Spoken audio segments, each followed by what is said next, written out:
It's so weird how a book that I was so intimidated by is suddenly becoming a new favorite classic.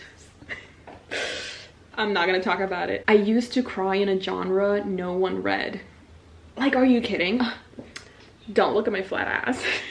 Welcome to the very first wrap up of 2023. I hope you're doing wonderful whenever you're seeing this. And if you're not, hopefully this video brings a little smile to your face. It gives you a little bit of a safe space to be yourself and to just rest. Just spend a few minutes with me talking about books and things that made us happy this month. I'm here to talk to you guys about the 15 books that I read in the month of January. It wasn't the January that I planned. I definitely did not expect to film this from Taiwan because in a very spontaneous night, I was like, hey, I should go visit my brother. And so I did, and now I'm here. So if you're wondering why the setup is different, where are all my books? The answer is don't worry. I'm just temporarily relocating to another continent. Before we get into all of the amazing books that I read in the month of January, I do want to take a second to thank the sponsor of this video, which is Book of the Month. They've also been such an amazing supporter of this channel, so I'm so happy that I get to talk to you guys about them because I genuinely adore Book of the Month and all of the books that I've found through them. Book of the Month is a super popular and fast-growing online book service for readers like you and me. Their mission is to promote new and emerging authors and help readers discover books that they are bound to love. In 2022, I found some incredible books that I wouldn't have otherwise found if it hadn't been for Book of the Month. I also just opened up myself to new books and new authors, and honestly my reading year was so rich because of it. Book of the Month has the best prices for new released hardcover fiction. You can get your first book for only $9.99 using the code WARMUP. They're also risk-free. You can skip any month at any time and you will not be charged. The two books that I picked this month were Mame by Jessica George and Georgie All Along by Kate Claiborne. Make sure to head on over to bookofthemonth.com to get your first book for only $9.99 using the code WARMUP. Once again, thank you to Book of the Month for sponsoring this video. I cannot wait to see what other amazing books are going to be coming out throughout the year. And without further ado, let's get started with the 15 books that I read in the month of January. At the end of 2022, the very last book that I read was the first volume of Yona of the Dawn. If you saw the video where I read like A Clockwork Reader, I read some of her favorite books. I also watched her favorite anime, which was Yona of the Dawn. This was actually the first time that I heard of it, and I was really curious to see what I would think of it, if I would like it. I ended up turning Yona of the Dawn into my whole personality. Like, it was my desktop wallpaper, it was my iPhone wallpaper. I was constantly thinking of Yona and Hawk and the Four Dragons. It was like this whole thing, like my whole world suddenly revolved around Yona. And the thing is, it didn't get renewed for a second season, so many people were saying that I should just read the manga.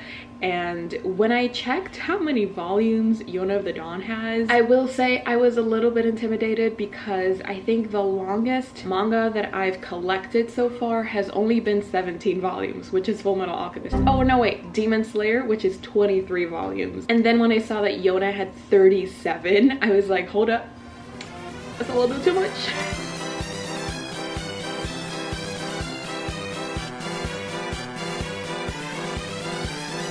But then at the end of December, I was just like, I kind of miss Yona, so I really want to read the manga. And I read the first volume and I absolutely loved it, of course. So I was just, you know, completely obsessed with these characters, this story, the writing. It was just so wonderful. So when January started, I was like, maybe I should continue reading the manga. And that's how I ended up reading 10 volumes of Yona of the Dawn, because I read from volumes 2 to 11. They were all extremely incredible. I think I started rating them 4 stars, and then slowly but surely I've been raising my rating the more volumes that I read, and I'm pretty sure by the time that we're like in volume 15, I'm going to be giving out the 5 stars. It's been an incredible story. I really like, I cannot stress this enough.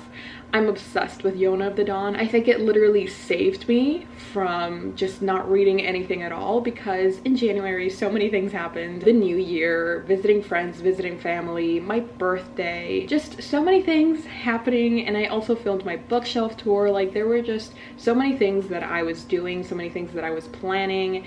It was kind of hard to find time to read, but because I was reading so much manga, it really got me into the reading mood. Since I had so much energy to read, I started thinking like, hey, maybe I should pick up one of those classics that I keep looking at but I'm just too intimidated by. That's how I ended up picking The Count of Monte Cristo up. I have not finished it, do not worry. Like, I did not finish this in less than a month. I'm not that powerful. I'm working on it though.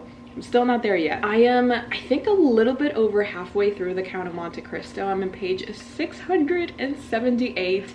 So even though technically I haven't finished The Count of Monte Cristo, I still wanted to mention it to you guys, because part of the reason that I haven't read that many novels is because I've been spending so much time with The Count of Monte Cristo, not against my will, but because I am honestly so in love with this story. I was talking with some of my friends that were buddy reading this together, which, pro tip, it really helps to read a book with a friend if you're intimidated by it, because having that person and being able to joke around with them and come up with theories and be like, hey, what does this mean? It really helps, and it makes the reading experience so much more fun. So if you can, you should buddy read books with people that you love, because it just elevates the reading experience by 10,000. I think a big reason as to why I've been able to read so much and why I've been able to love it as much as I'm doing right now is because I'm buddy reading it with my friends.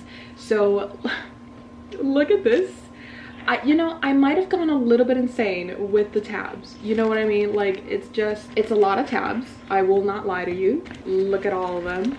Like, yeah, it's just it's a lot of tabs. If you'd ask me right this second what my rating would be for The Count of Monte Cristo, I'd have to say 5 stars. And that's insane to me. Like, this is on the level of Frankenstein and Dorian Gray for me. Like, I'm just really vibing with this story, and the narrative is so, oh, what's that word, engaging, and like, you literally do not want to put it down. It's so weird how a book that I was so intimidated by is suddenly becoming a new favorite classic, and that is just so exciting to me. I don't know if I should do a vlog about it, because I'm literally already halfway through and I haven't started a vlog. I don't know, let me know if you'd be interested in like a whole dedicated vlog to The Count of Monte Cristo, because it's just literally been taking up so much of my time. It's kind of crazy that I don't mention it more, but yeah, The Count of Monte Cristo has definitely, it's been the main character of January for me. So our main character, Dantes, has been through so much, so like, I think he deserves the spotlight a little bit.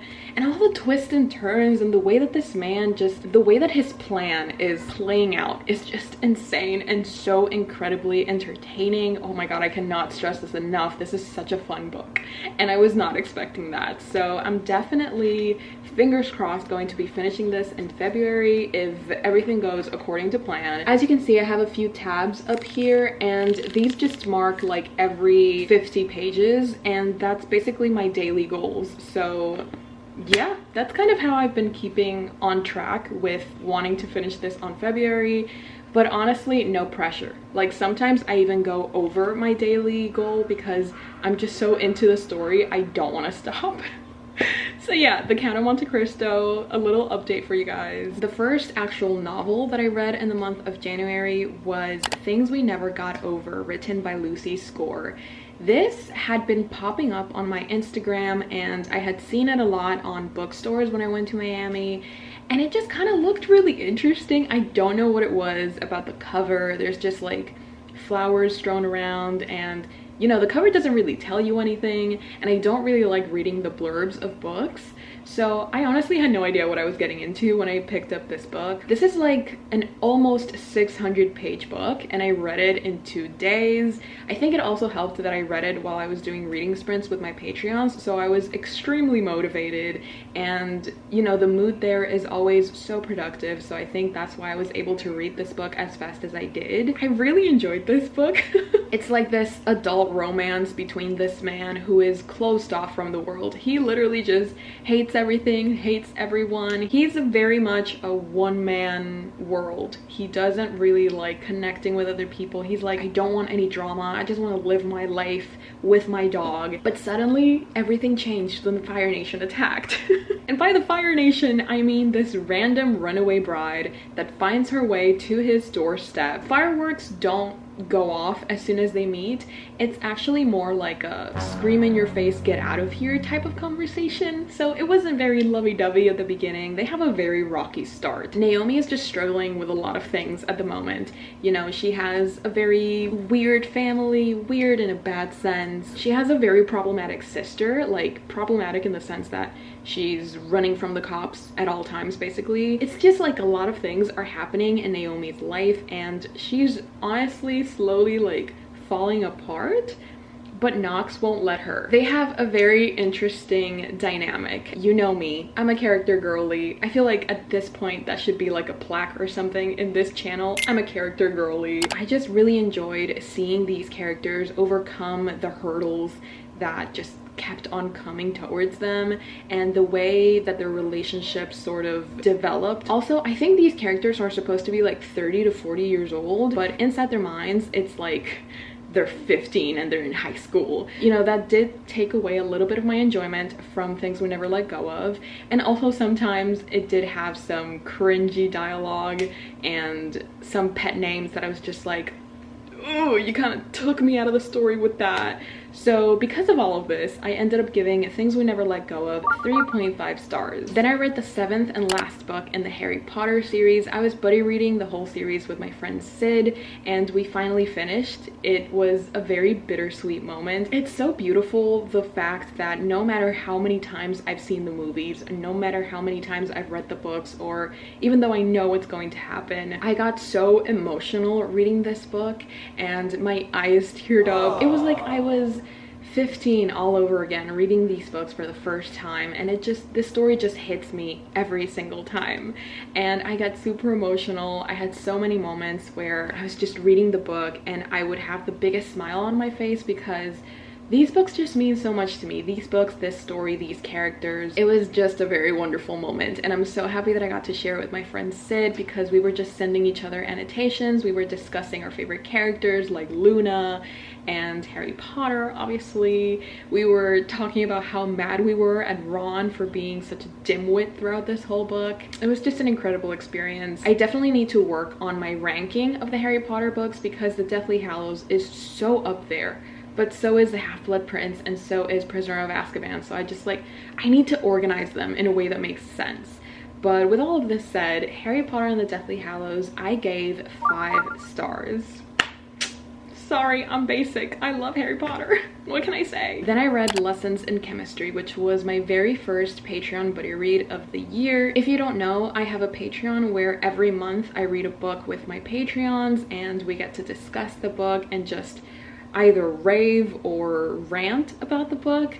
But luckily our first read of 2023 was a hit. I personally really enjoyed this book, and I'm going to be honest with you, before I started Lessons in Chemistry, all I saw was just like the genres and the general description, and when I saw that it said historical fiction, I was kind of like, oh, this is gonna be so boring, this is gonna be so hard to get through, because historical fiction and we haven't met that often, but when we do, I don't have that great of a time. Like, maybe I enjoyed the book, but I wouldn't recommend it. But then I read Lessons in Chemistry, and oh boy, do I recommend this book. In Lessons in Chemistry, we're following our main character, Elizabeth, and she is a scientist, she is a woman, and it's the 1950s. So of course, it's not, you know, the most friendly of times to be a woman, especially if you're a woman in STEM or a woman that's studying the sciences. She struggles a lot with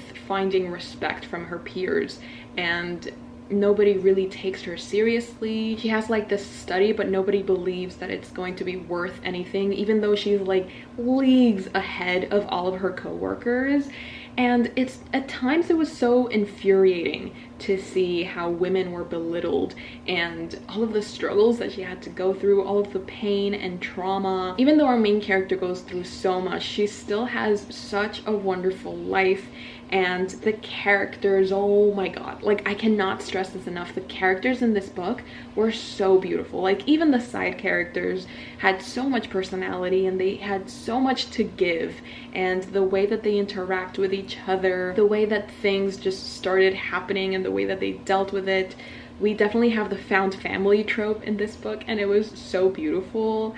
I think one of my favorite things of this book is the writing, because it's so direct, it's very dry, it's sort of dry humor that not a lot of people like, but I definitely really enjoy.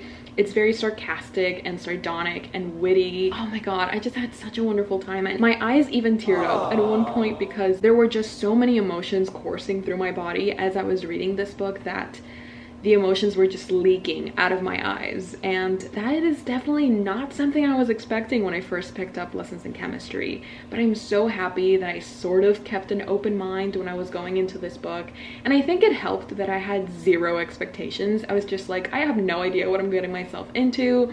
I'm just gonna read this and just hope for the best. I ended up giving lessons in chemistry 4 stars because at times, I will be honest, it did feel a little bit preachy, but it was only like 1 or 2 times.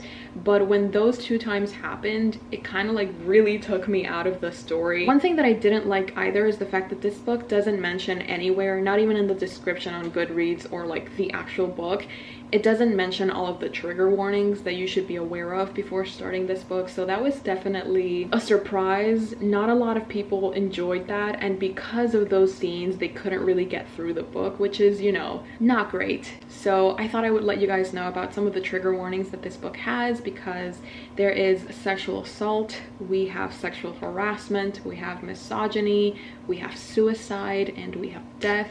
So I think those are like the main trigger warnings that I wanted to let you guys know about if you're interested in picking up lessons in chemistry. I was definitely not expecting it, and even though I'm okay with reading about those types of things, I know that not everyone is. After finishing lessons in chemistry, I very spontaneously picked up this poetry collection by Ocean Vuong. It's called Time is a Mother, and I had previously read Ocean Vuong's novel On Earth We're Briefly Gorgeous, and unfortunately I didn't like it as much as I thought I would. I think because I had so many expectations of what it was going to be, I couldn't let myself fully enjoy it. So when I started Time as a Mother, I was going into it with very low expectations. I was like, okay, I want to read a poetry book. I'm sort of familiar with this author, and even though I didn't connect with his novel, maybe I'll connect with his poetry. I ended up giving Time as a Mother 3 stars. Now listen, 3 stars doesn't sound like I enjoyed it that much, but I actually did. It's just that sometimes there were some lines that just went right over my head, and I was like, what are you trying to do here, my boy? I'm starting to accept that I'm not going to understand, or I'm not going to connect to every single poem that I read, and that's okay. Sometimes I think that I'm so focused on understanding a poem and trying to see what the author was trying to do that I forget to just feel the poem, or just like be with the poem. I think I'm starting to understand that reading poetry, it's not an exact science, you know. It's not something that you can just annotate and you can look for the meanings online. It's something that you have to feel within yourself. I know that's such an abstract idea or such an abstract concept, but I think when I stopped trying to understand what I thought the poem was trying to tell me, I found myself enjoying the poetry a lot more. I did want to share a few of the lines and quotes that I really liked from Time as a Mother, and then I'll share some of the lines that I was like, huh? That it's fair, it has to be, how our hands hurt us, then give us the world. How you can love the world until there's nothing left to love but yourself. There's also this poem in this collection that's called Reasons for Staying. I love how some things are super random and then others are so universal that you're like, yeah, you're so right. A cigarette, a good sweater on the sagging porch while the family sleeps. Because crying, believe it or not, did wonders. Because my uncle never killed himself, he simply died on purpose. Because I made a promise. So you see, it has some really powerful lines. And then I read this one. I kept my hope blue Vans on this whole time to distract you from my flat ass. Like, The duality of Ocean Vuong is very beautiful and I respect that. It's just so funny. When I first read that, it just completely took me out of the vibe that I was going for, like very emotional, very into the poetry and just feeling all of my emotions. And then he's like, don't look at my flat ass. Emperor of language, why didn't you master no without forgetting yes? I used to cry in a genre no one read. Like, are you kidding? Ocean Vuong, oh my god. Those are like some of the most incredible lines that I found in Time as a Mother, but for most of it, I was just reading it and I was just like, okay. So that's why I ended up giving Time as a Mother 3 stars, and I'm definitely going to be picking up his other poetry collection. I don't know the name of it, but I will put it up here. I don't know, I think I'm warming up to the idea of poetry again, and I'm excited. If you have any favorite poets or any favorite poems that you think I would enjoy, please leave them down below. I would really appreciate it. Now that I'm finally like opening myself up again to poetry, I would appreciate some recommendations. The last book that I read in the month of January was Check Please Book 2, Sticks and Scones. I picked this up because I was going through my current series list on my Notion, and it really annoyed me that this series only has 2 volumes. I've already read the first one and it was just there. Literally the only thing stopping me from finishing this series was like a 350-page graphic novel. So I just sat my butt down, my flat ass down. I just sat down and started this book, and at first I was a little bit confused because it has been quite some time since I read the first volume, but after a while I kind of started to get the hang of things. I started remembering bits and pieces of the story, like our main character Biddy, he's a baker, he's a vlogger, and he also plays hockey. You know, he's a very complex human being or character. He's also gay. And this story, even though it's super lighthearted and it's funny, it warms you from the inside out. Even though it's all of those things, it also takes its time to talk about very serious topics. Like Biddy really struggles with telling his parents about his sexuality. He's scared of what they might say, and I think that the author handled this moment so beautifully and with so much respect. Also, at times when I was reading this, it really reminded me of Heartstopper by Alice Oseman. So if that's something that you like, which I feel like everybody loves Heartstopper, I feel like you would really enjoy Check Please. I never thought I was one of those girlies that liked reading about sports romances, but apparently I am, and I really enjoyed Check Please. I honestly can't believe it took me this long to pick up this book because this came out in like 2020, and it's just been sitting there. Like, this treasure of happiness and sunshine was just sitting there, and I didn't pick it up. But I finally did, and it was the cutest thing, so I would honestly highly recommend. I ended up giving this 4 stars, and it was just so cute. If you like Heartstopper, you're going to love Check Please. If you like Beauty on Ice, you're really gonna... I don't want to talk about it because I'm going to get emotional, but there are a few scenes where I saw the spirit of Beauty and Victor. I'm not gonna talk about it. I'm not gonna talk about it. Anyways, those were the 15 books that I read in the month of January. Please let me know in the comments below how your reading month went. Did you read any good books? Did you find any new favorites? Are there any books that you would recommend for me to read? Because I'm always in the lookout for new books that I might love.